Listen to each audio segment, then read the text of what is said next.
My name is Russell Price. I'm a firefighter paramedic for the city of Orlando. CJ Coons. I'm a firefighter EMT. Well, so you come here, we usually get here a little early to relieve our guy.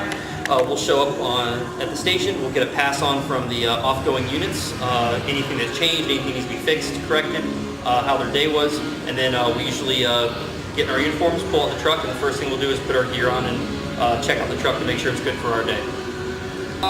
Well, I mean, not only do we run calls, but we also look at the calendar. We have training, we have public relations events, PR events throughout the city. With me being in school, I can study. It just depends on what I have to do. We'll have new hires come in, or volunteers. We'll do training. We have a training building that's up the street that we get to use. We have that big field in the back that we'll pull the truck up. We pull hoses off, we'll pump.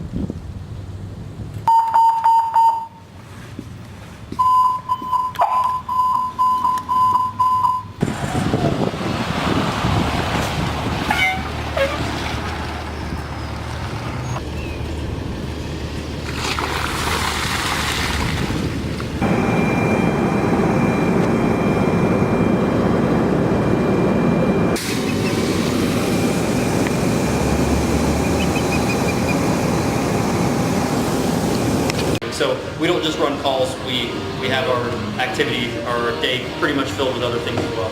Yeah, our number one priority is obviously running 911 calls and protecting life, property. Cancer-wise, I know every October, as long as I've been here, we do up shirts, we sell them, whatnot. After every fire, each apparatus has a decon bucket on it. In that decon bucket, we have to wipe our face, there's hoses to spray ourselves down, spray our gear down. When we come back to the station, our shed back there, we have gear, yes it's used, but it's gone through the wash, so it's clean until we can get our gear back. We have exhaust systems in that you pointed out earlier. We attach those to the truck, that way when we fire up the truck and we get that initial burst of carbons and toxins and carcinogenic things, that they don't blow here into the bay, blow into the day room, where we live, eat, sleep. Definitely there's a lot, there's like a respect that people have for us that they don't have for other people. Like us being a small city, we're like this with the cops. So there's a lot of times we're together and they treat, even though we're together, they treat us a lot differently than they treat them. Problem with my child or anything like that, I can't just drop what I'm doing if I'm in the middle of a call. This place, when you are here, it does take priority over your family within some reason. So that's something that's different than what a normal job is day to day, is we actually leave our families for 24 hours. We advance life support. So EMTs can do a lot of things. They can recognize things, they can recognize strokes, they can bandage, supply care at the BLS, basic life support level.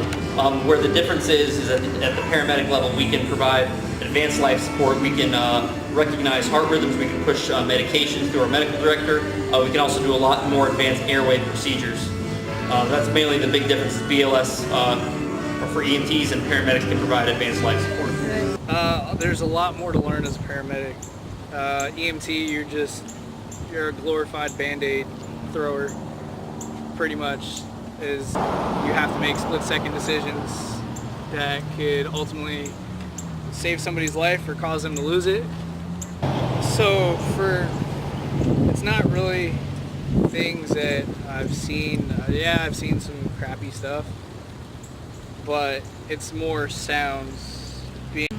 If I'm out somewhere not paying attention, like a store, and the receipt printer goes off, it's the same sound, so I automatically think, It does, and it's not like a scary follow, I should say. At least it's not to me, but it's just like, oh hey, alright. Makes you aware. Yeah, alright, you're more aware where you're at.